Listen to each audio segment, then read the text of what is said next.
तर भारतानं पाक व्याप्त काश्मीरमध्ये केलेल्या ऑपरेशन सिंदूरमुळे पाकिस्तानला धडकी भरली आहे। अशातच आता भारतासोबत चर्चा करण्यासाठी पाकिस्तानचे परराष्ट्र मंत्री इशाक डार यांनी भारताला विनंती केली आहे। आम्हाला शांती हवी आहे, तोडगा हवाय, यासाठी चर्चेला तयार असल्याचे इशाक डार यांनी एका वृत्तवाहिनीला दिलेल्या मुलाखतीत म्हटलं।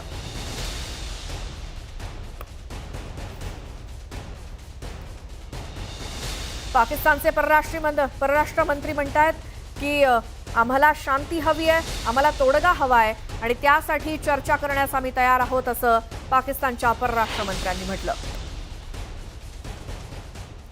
तर लाहोर नंतर आता कराचीमध्ये सुद्धा स्फोट झाल्याची माहिती मिळते। पाकिस्तानच्या कराचीतील शराफी गोत परिसरात स्फोट झालाय। लाहोर नंतर कराची सुद्धा स्फोटाने हादरून गेली आहे, तिथे खळबळ माजली आहे। ऑपरेशन सिंधू नंतरच्या या सगळ्या घडामोडी आहेत।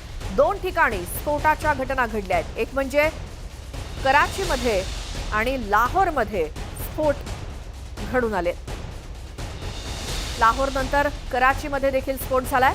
पाकिस्तानच्या कराचीतल्या शराफी गोत परिसरात स्फोट झाला। याआधी लाहोरला देखील स्फोट झाला, तिथलं विमानतळ बंद करण्यात आलेलं आहे। तर लाहोर आणि कराची या दोन्ही ठिकाणी स्फोटाच्या घटना घडल्या आहेत। तर पाकिस्तानाचं लाहोर स्फोटानं हादरलं। लाहोरच्या जुन्या विमानतळाजवळ स्फोट झाले, यानंतर लाहोर विमानतळ बंद करण्यात आल्याची माहिती मिळाली आहे। क्षेपणास्त्रांनी हल्ला केल्याचा दावा प्रत्यक्षदर्शींकडून करण्यात आलाय। लाहोरमधील गोपालनगर आणि नसीराबाद या भागात वॉल्टन रोडवरच्या वॉल्टन विमानतळाजवळ अनेक स्फोटांचे आवाज ऐकू आल्याचं सांगण्यात येत आहे। या स्फोटानंतर लोक घाबरले आणि घराबाहेर पडले। ऑपरेशन सिंदूर नंतरचा हा दुसरा सर्वात मोठा हल्ला मानला जातोय। जीवितहानीबद्दलची माहिती अद्याप समोर आलेली नाही, परंतु छायाचित्रांवरून असं दिसून येत आहे की इमारतींचं मोठं नुकसान झालंय। यानंतर अनेक विमान उड्डाणांवरती परिणाम झालाय आणि प्रवाशांना अडचणींचा सामना करावा लागतोय।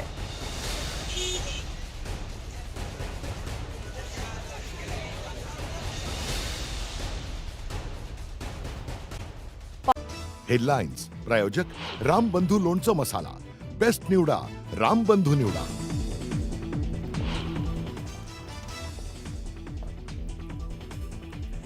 दोन्ही राष्ट्रवादी एकत्र आले तर आश्चर्य वाटणार नाही। एकत्र येण्याबाबत अजितदादा आणि सुप्रिया सुळेंनी बसून चर्चा करावी, तर मी या प्रक्रियेत सहभागी नाही। अनौपचारिक गप्पांमध्ये शरद पवारांचं मोठं विधान।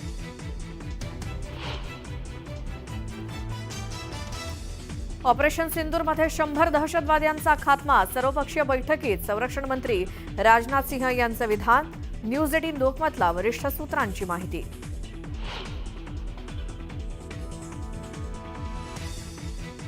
ऑपरेशन सिंदूर अजून संपलेलं नाही। ऑपरेशन सिंदूर हे ऑनगोईंग ऑपरेशन। सर्वपक्षीय बैठकीनंतर किरेन रिजिजू यांचं मोठं विधान।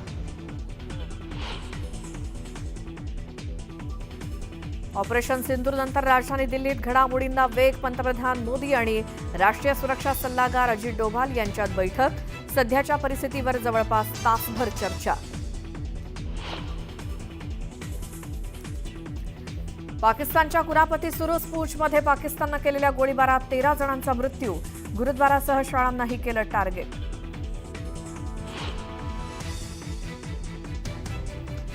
लाहोर नंतर आता पाकिस्तानच्या कराचीतल्या शराफी गोत परिसरात भीषण स्फोट। कराची ही स्फोटानं हादरली।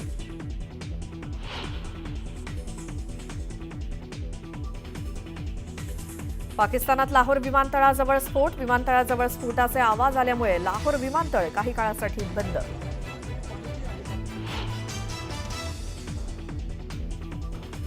तेलंगणात माओवादी आणि जवानांमध्ये चकमक। 8 माओवाद्यांचा खात्मा, तर माओवाद्यांनी केलेल्या स्फोटात 5 जवान शहीद।